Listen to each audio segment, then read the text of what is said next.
Good morning and welcome to ASI Radio. This is our special New Year's Eve edition, complete with mimosas and champagne, a Vouv, of course.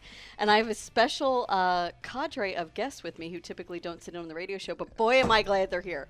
Starting with our stat guy, our stat guru, as I call him, Nate Kuzma. Hello, Nate. Glad to be here. Nice to have you. Chaz, CJ Mitica, the editor of Wearables Magazine, is sitting in with us. How you doing, sweetie? I'm doing great. Thanks for inviting me. You're very welcome as you're enjoying your mimosa. And famously, we have Dr. Watson in the house. Dr. Rob Watson, as we call him. It has taken me 4 years to get here. So I'm very excited. It's the New Year's Eve edition, so why wouldn't I? It is the New Year's Eve edition, and Rob has just been promoted here at ASI. He's now the Senior VP? Senior VP of Marketing and User Experience. That's right. So congratulations. Thank you. CJ and I decided that we love listening to Rob's voice. You not in a weird way, but just love listening to Rob's voice much that we're just going to let you talk for the whole show. I could talk about whatever you'd like. It'll be the Rob Watson hour. Yeah. We'll just extend it We'll a half extend hour. it a little bit. There you go. And helping us, as always, we have Lauren Medina, who will be taking your calls, and my friend and fellow crazy cat lady, Kathleen Fitzgerald, working the sound. Can I get a meow? Good, well done. Yes. Meow. And before we get started with the show, Chaz is going to give us a rundown of the topics we'll be talking about. CJ. All right, so our call-in segment today is what are your business resolutions for 2015? Nate's going to discuss 5 industry trends to watch for this year. I'm going to have 12 rules for startups from Mark Cuban, Startup Guru. Rob's going to have 4 marketing trends to utilize for 2015. We're going to talk about some of the most annoying buzzwords of 2014. And speaking of annoying buzzwords, Rob's going to talk about culture and how to create a more positive work culture. Also talk about our favorite things. Boy, do awesome. I have an annoying, when we get to that topic, I have an annoying buzzword that's been driving me crazy all year. So we'll get to wait for that. Let's start off by asking, I'd like to ask you guys, what are your resolutions for the year? Dr. Watson? So I think that I'm trying to do something a little different this year. Everyone always says that they want to have better bodies and to work out more in the new year. That's going to be the resolution. So I've decided that leading up to the new year, I was going to work out really hard, which I've done. And so my New Year's resolution is to stay fit as opposed to getting unfit. So good for you. Yeah. So we'll see how it goes. Well, good luck with that. Yeah, thanks. Well, I thought you were going to say get fat for the following year. That would be great, wouldn't it? Yeah, be that's the easiest resolution, yeah. right? No, if he was in editorial, he'd say that. He clearly is in a healthier department. CJ? Mine's kind of like petty, but it's just like organize my like mishmash of music collection and get it all online so I can just listen to it all on my phone. Where is it now? It's like some MP3s, some CDs. I just want to put it all on Spotify, so I just have like one single collection so I could like listen to. Gotcha. How long will it take you to do that? I mean, like a few hours. It's like, again, it's like silly, but I have like a 2-year-old. I have like no time to do that. So that's why it's like a dream resolution. Good for you, Nate. I would say, just as a father of 2 kids, it's trying to find ways to not continually yell at them when they do stupid things as often as I do, because it happens on a daily basis.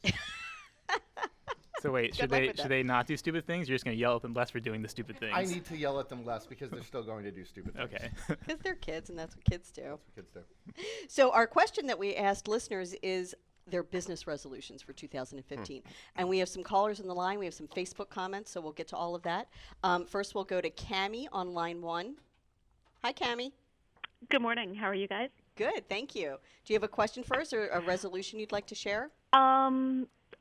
No, resolutions come later. I'm not ready yet. Gotcha. So I do have a question for you guys, though. Okay. I want to be able to use data to make better marketing decisions as to who I should be targeting and how I should target them. So I was wondering if you had any suggestions for how I can get started with that. I hear data and I hear marketing, so I'm immediately throwing this to Nate and Rob. Anybody? Right, well, I'll start off. I think the first thing you have to do is you have to plan. And what I mean by that is if you actually want to make decisions about marketing campaigns or targeting through data, you need to test what works. But you can only test what works if it's set up properly. So if you're using direct mail pieces or email pieces, you want to put a code on them to find out which ones are working best, and then you can look at it. You also might want to look at what products are trending as being the most successful in past years, because even though it says history doesn't always repeat itself, a lot of times it does. So you probably want to look at that. Yeah, and I would also, those are also good points, but I would also say make sure that you massage the list that you have, understand the touch points and the customer base that you're looking off of, and don't be afraid to, customize the messages that you have to a certain segment of your list. Like, for example, if you are looking at ways to generate new business, perhaps looking at people who did business with you, customers who did business with you for a certain month or a certain quarter, and target those customers with specific messages. Oftentimes, sending out a big message to your entire list may not often be the best approach. So don't be afraid of doing smaller messages to a targeted audience. Okay. That's great. Well, have a really great New Year. Thanks, you too. Take Thanks, care, guys. Cami. Bye-bye. And on line 3, we have June. Hi, June. Hi. Happy anniversary. Sorry. Happy New Year. Happy New Year. Are you having some of our champagne, June? I wish. I have a business resolution, and it's to be more creative with my self-promotion campaigns for 2015. Can you guys share some creative ones you saw throughout the year? Jazz? All right, sorry. I was looking at Michelle. I was like, you go. Well, because I brought one with me because I wanted to talk about it anyway. I'll say that one of the big things is that since I deal in apparel a lot with wearables, is that a lot of companies they gravitate towards the smaller things because it's just easier to hand out a small little freebie. But apparel really has a high ROI, and it's the most popular promotional item in the industry. So you can think creative with that. T-shirts and hats for sure. But beyond that, you can do any number of things. Scarves, for example. Touchscreen gloves are very popular right now. So those things, it doesn't have to be super expensive, but it doesn't have to be your traditional item. You know who I think does a really nice job with it, and CJ, I'm sure you're on this list as well as a gift recipient, Ash City. And they send out an email beforehand. Clearly, they look at their client list and their contact list. CJ and I as journalists in the industry get it. They send out an email beforehand. Usually it's kind of like a festive thing, and click here for your gift, and you get to select the style you want. They typically give 3 to 5 different styles of their newest items and your size. Oh, that's perfect. Right? So you get, sometimes I think people shy away from apparel because you have to worry about sizing and color, and there's a lot of variables that go into it. But they send out this nice thing. Also, it gives them data, right? Then they get to collect when people respond.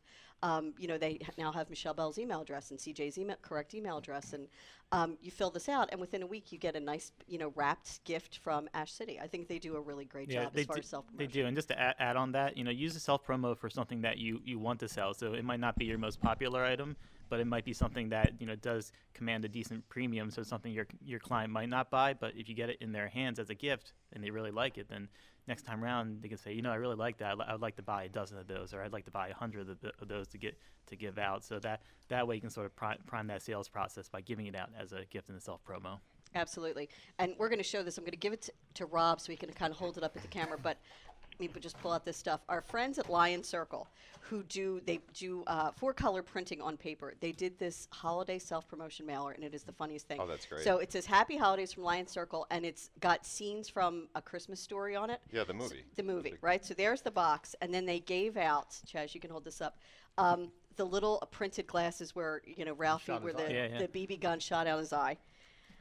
A little cup holder with Ovaltine, which, of course, is, integral to the movie. And then Chop Suey Palace, where the duck's head gets cut off. So funny. And it was just nice how, and this is popcorn, because so you can watch the movie. But it's just nice how they tied it all together, but also showed how they use their own products and the 4-color printing. So they sent these out. I talked to Rich Carollo, who's the point person at the company, and they're also our Family Business Company of the Year this year. And he said they sent them out to clients, to their friends of theirs in the industry. Joe and I each got one. Jake got one.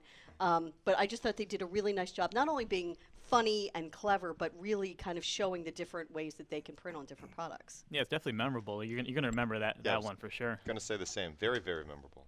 Yeah. So I would say the point, June, is to do something. Self-promotion's a great way to get in front of your clients and to remind them what you can do from them. Nate, you had a thought? No.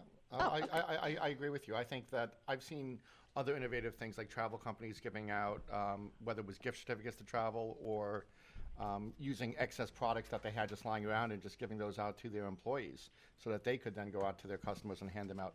Anything you can do at a reasonable cost is, as CJ said, ideal. That's great. Well, thanks so much for calling in, June, and we hope we gave you some good ideas. You did. Very good. Thanks. I never really thought about tying in my creative self-promotion with an actual sales pitch, like CJ said.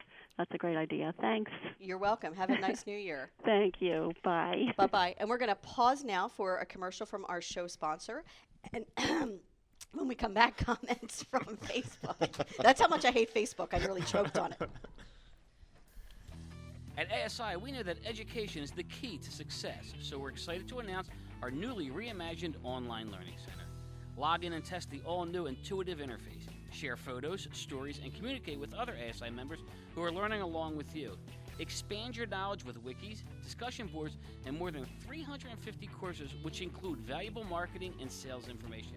And for your convenience, the Online Learning Center now uses a single sign-on access like your other ASI services. Best of all, it's free.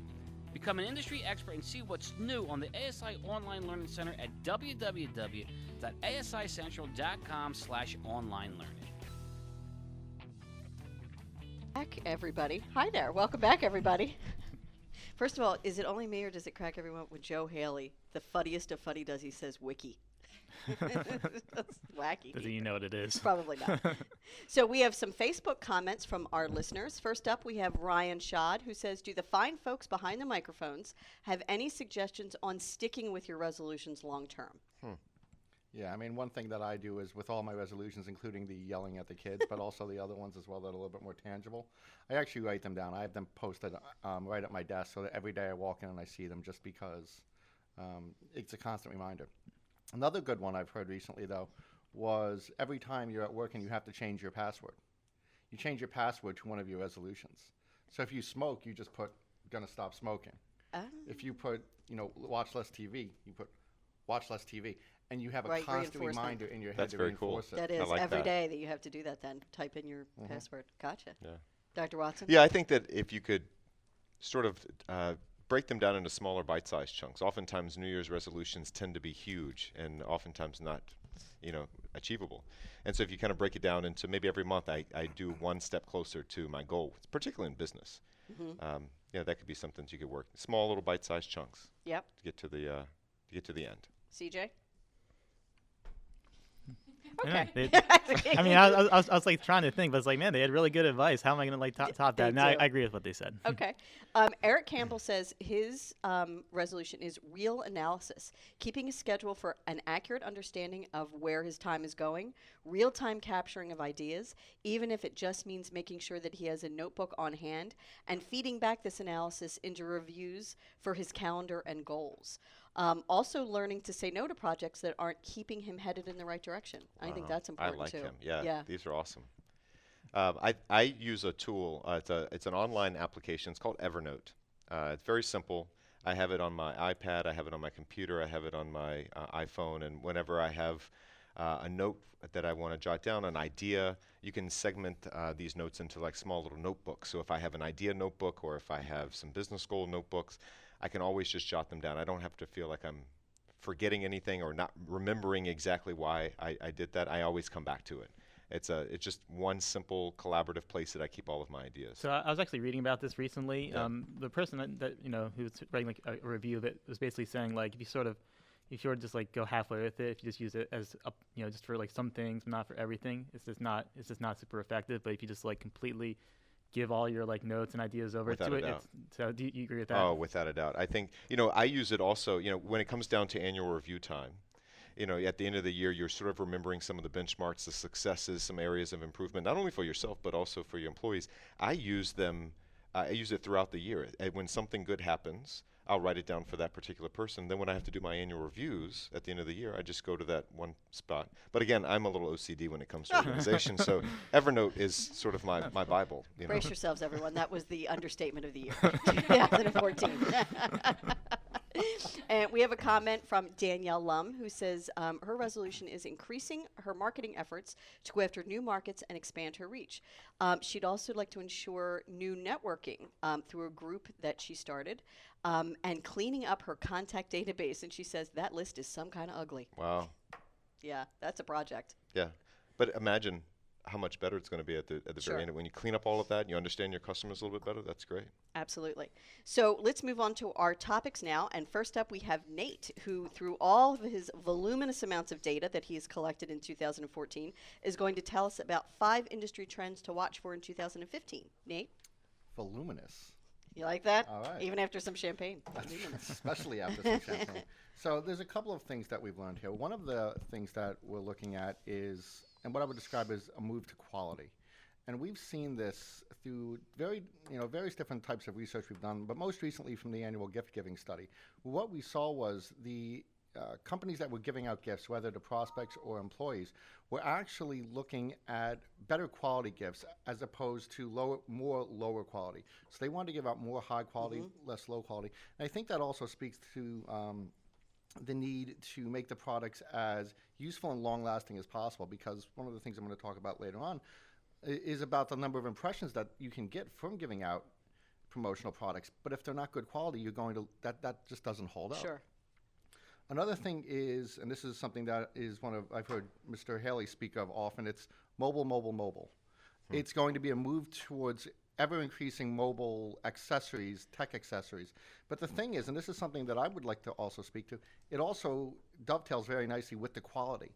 While you've had these, USB charging ports and these, mobile chargers you can take out, if they don't work, as a matter of fact, I think that can actually leave a more sour taste in somebody's mouth, sure. as if they had never received it. I had one recently where my phone died. I took out the mobile charger I had and it didn't work, even though it had been plugged in for a week. So you know what? Now I was slightly annoyed with that. So Sure. now I think you're going to see that. So not only more mobile products, but maybe higher quality mobile products. Something that we've also talked here, and this is something that Rob mentioned earlier, it's an enhanced need for targeting of campaigns. So it's not a bank just giving out pens or just giving out stress balls. Depending on the market they're in, depending on if it's an urban market or rural market, suburban market, depending on the clientele that they deal with, they might want to look at actually targeting of campaigns. And as a free plug, in the ad impression study, we actually have different promotional products that are more appealing to different ages and genders and ethnicities. That's great. One thing that I'm seeing, and I think it's going to continue, is the move towards reusable bags, whether it's shopping bags or non-throwaway bags. So what you see is, especially in California, along the coast, you see this plastic bag man coming out. I remember the first time I was in California, asked me to pay 10 cents or a quarter for a bag. I didn't know what they were talking about. I think you're going to start seeing those because, also as it relates to the ad impression study, which is available on asicentral.com/research, by the way. You're good, Nate. And a bag can deliver about 5,000 impressions for every bag that's given amazing. out. But it has to be high quality, Sure. and it has to be able to be taken out of the home and used. So, and the final one I have is looking at the preponderance of high-tech fabrics instead of just your regular cotton T-shirts coming out, and this is something I'm sure near and dear to CJ's heart. More high-tech fabrics coming out, and them actually probably coming down in price. I don't know if that's actually true, but I would actually see that as the market matures for them becoming less premium and more standard in the industry.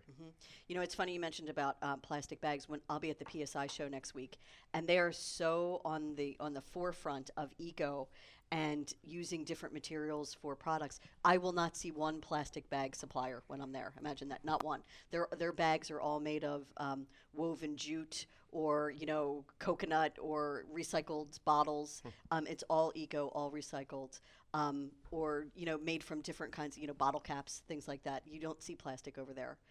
They're way far ahead of us. Well, I was going to say, do you think that movement is eventually going to translate here within the states? Yeah, we're more stubborn. Metrics. Just going to say that.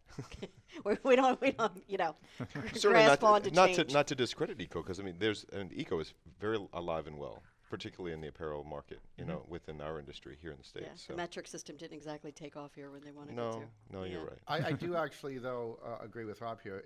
The movement towards green products, it has to be practical. It's not going to be done just for the sake of being green. I think that movement, I'm not going to say that it's passed, but it's certainly slowed down an incredible amount over the last few years. Here, not there. It's interesting, yes, yeah. Here in America. Yep. And also to your point about high quality gifts, I noticed the amount of gifts that I got this year from people in the industry. I got Bluetooth speakers, a lot of electronics, to your points, etched wine bottles, watches. Much more high end trends. So that's interesting. And I think these were your gentleman suitors? yes, Yeah, Chaz. apparently. I was serious. I got a card. I got. I know. You got candy. Yeah, I got a card and a box of candy. You get all these technological gifts. Well, and Well, people send things to the editors. They know that we'll talk about them. It's very smart. It's smart marketing. It's also very nice of them. But it's just I made a note to really kind of it struck me how much more high-end the gifts were this year than they have been in the past. That's great. So I think your facts are spot on. Chaz, let's talk about Mark Cuban, one of my favorite. What does he own now? What does he do? Well, you may know him from Shark Tank, so you're like, oh, one of the sports people. So One of he those does sports own the people. Dallas Mavericks. I but- like him because he's mouthy and he's funny. And Yeah. he's smart. Well, he's on Shark Tank, and I think he's probably actually more high profile because of that now than he ever was as an NBA owner. And so he wrote these 12 rules for startups. So I'll read off a few of them, and if you guys disagree with any of them, feel free to chime in. Okay. So his number one rule is don't start a company unless it's an obsession and something you love. And I think that actually that sort of idea sort of runs through a lot of these because number two is if you have an exit strategy, it's not an obsession. So that was an interesting point. Number three, hire people who you think will love working there. And number four, I think this is a really good one, is know how your company will make money and how you'll actually make sales. Because, with that one, people have a great idea and be like, oh, that's something I would buy. Well, have you considered that, anybody else is going to buy that product as well? So I'll read a couple others here. This one's interesting. No offices. He's saying for a startup, if there's someone who's about privacy, well, there's no privacy in a startup just because you're just getting off the ground. There's not a lot of hierarchy. There's not a lot of management. So, he says if you want privacy, you can just show him the lock to the bathroom. So I'll read one more here, and this is an important one too. Make the job fun for employees, especially in a startup. There's it's all hands on deck. Everybody's wearing a lot of different hats. So he's mentioned his first company, Micro Solutions, when they had a record sales month, he'd be handing out $100 bills to the salespeople. And for his other company, he had a company shot, the Kamikaze. So whenever they would go out, they would they would purchase around for his employees or even for the whole bar, I guess, depending on how they did. But That's fun. I think that ties into we talk a lot about the in the best places to work, package for a counselor, what makes for a successful company. Making the job fun is a key thing, especially with startups because it's such a grind to get it up and going. So I think he has some good tips in here. That's great, and we'll post the rest of them online on asicentral.com/radio. Dr. Watson, talk to us about some marketing trends for 2015. Yeah, so we're seeing a lot of technology is just driving the way that we do everything, the way we shop, the way we buy, and certainly the way that we market our companies and our products. And interestingly enough, studies that come out on INC magazine or Inc. magazine, depending upon what you say, is that utilization of distributing content. We always kind of post things to a Facebook wall, but LinkedIn, from a B2B source, has become 94% more as a trusted source than any other source, where business to business content is sort of shared across. And so if you haven't downloaded, there's an app called LinkedIn Pulse. You can get free news and information. See how the content is being shared there. That's very interesting. But also when you're writing content, understand and consider the reader. That's very important. Don't come across so salesy. One is probably one of my favorites, and I think that something that Nate has picked up on a couple of times when driving his point about statistics is becoming a little bit more personal and customized in the way that we market ourselves. We're not living in this day of one size fits all. To your point of Ash City sending us the personalized shirt. When you get an email, you want it to have your name on it. You want the person who's sending it to you to know where you're from, what you bought from them in the past. 74% of online consumers get frustrated with websites where content is not related to them. And so there's very quick and easy things that we can do online just to make the content a little bit more fresh and relevant to the user based on previous search history, things of that nature. So, definitely when looking at marketing channels, look at customization and personalization. That's huge.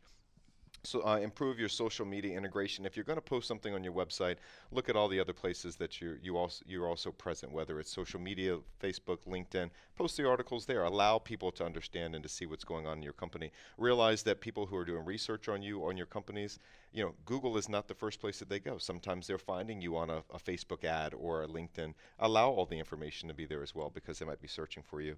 And then also to Nate's point, and Joe's love for mobile. Prepare for these new technologies. Wearable technology is going to be huge in 2015. We've got the advent of Apple's new iWatch. Android is coming out with some new wearable technology later on in 2015.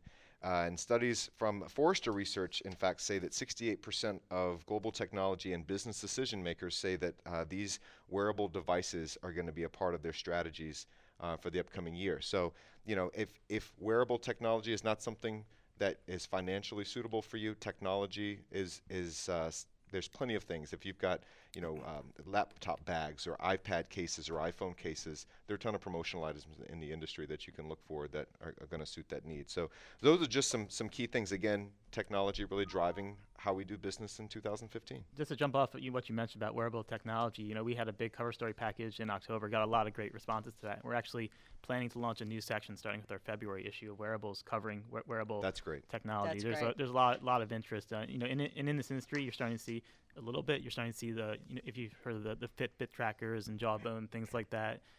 That's starting to be used more by companies as sort of an incentive and part of an HR healthcare package. So you're starting to see a lot more of those products coming into the industry as well. Yeah. That's great. Finally, we get to Nate and the topic I've been waiting for. The most annoying buzzwords of 2014. It's sort of hard to find where to begin with this one. But a couple of the ones that I thought of when I initially was presented with this, one was cloud. I got to admit, I know what the cloud is. At least I think I do. But I don't need anybody to tell me about it anymore.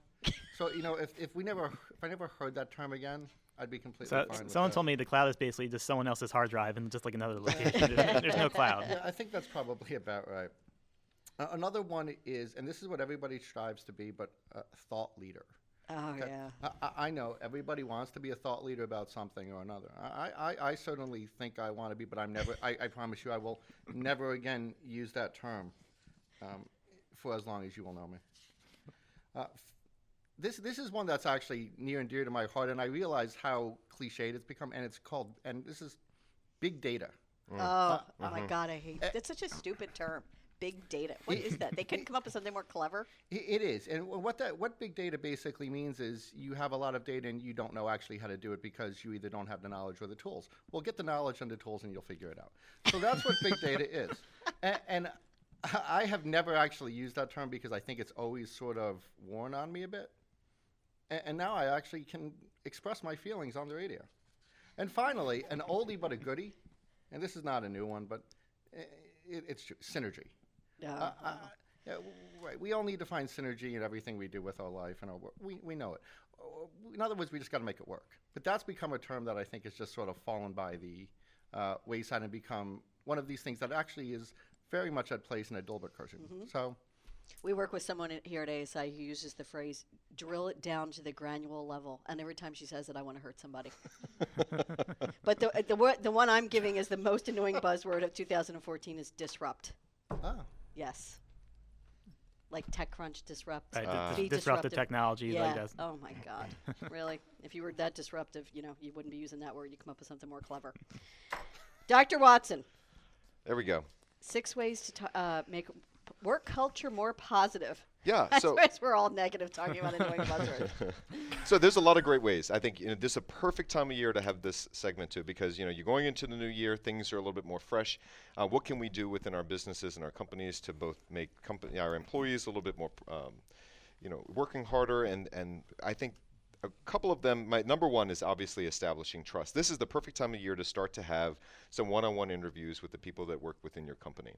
Get to know them, understand how they do their work, roll up your sleeves, see what it is that they do, and don't be afraid to offer some changes. See what's happening in their world, see what you can do to improve that. But most importantly, if you say you're going to make a change, definitely do that. Also, mutual respect. When employees feel like that you're respectful and supportive, that's the most important thing as well. Take responsibility for your actions. That's another. No one is expecting you to be perfect. So if you don't know something, don't be afraid to say that you don't know something. Of course, we're kind of getting back to just basics here. Show appreciation, or Michelle, drill it down to the most granular level. Let's show appreciation. Don't be afraid to say thank you. Give someone a high five. Try to do that once a day. My favorite, I think, one that I think that you could easily implement is for your business, come up with your high-level strategy for 2015. You, as the owner or as the sales manager, what is your strategy? And then require departments or people within certain departments to write up their goals of how they're going to support your high level. And that creates a level of autonomy. You can hold people accountable for the thing, but everyone has some level of transparency on what we as a company are trying to do. And if everyone is moving towards that with a common goal at the same with the same speed, I think that you're going to see some major success for your business next year. That's great. Well, we have just enough time for our favorite things. CJ, we'll start with you. So I recognize that there's multiple cat people in the room, so I picked out this lovely all over. Yet another chance for a meow. Here you go. Take a look at this, Michelle. It's all over a cat pattern T-shirt from cuties. In Your Face Apparel. They have a number of these really cool all over patterns on their burnout sublimated T-shirts. ASI 62494. That's very cute. Dr. Watson. That's great. I also have a tech product, because I've not been talking about tech enough, is the Brookstone Executive Bluetooth Keyboard Set. It's from Gemline. It's product number 70870. It's Gemline ASI number 56070. With ASI with iPads and iPhones, set them up. You've got an actual keypad where you're not typing on screen. I think it's a great gift to consider for next year. That's great. Nate? And just to keep in line with what I was talking about earlier, one is this item is a clear stadium bag from Leeds, ASI 66887. And the one I have actually in the December issue of Wearables Magazine actually has a Cowboys logo on it, which is, of course, persona non grata around these parts right now. But I would just like to point out, these things are becoming, if you've been to a sporting event or any type of college or pro level event, you've seen that these are becoming more commonplace now due to security concerns. But now it's an opportunity, if these are out there, to put your name on them and get them exposed to a lot of people. That's great. Well, thank you guys so much. Thanks to Lauren and Kathleen. And next week, wow, a lot of us will be in Orlando. Rob, Nate, a lot of the editors will be in Orlando. I'll be in Dusseldorf. CJ will be holding down I'll the be fort. holding down the fort. One-man show next week. Tune in. So thanks to everybody for listening today and throughout the year, and have a really great new year. Happy New Year.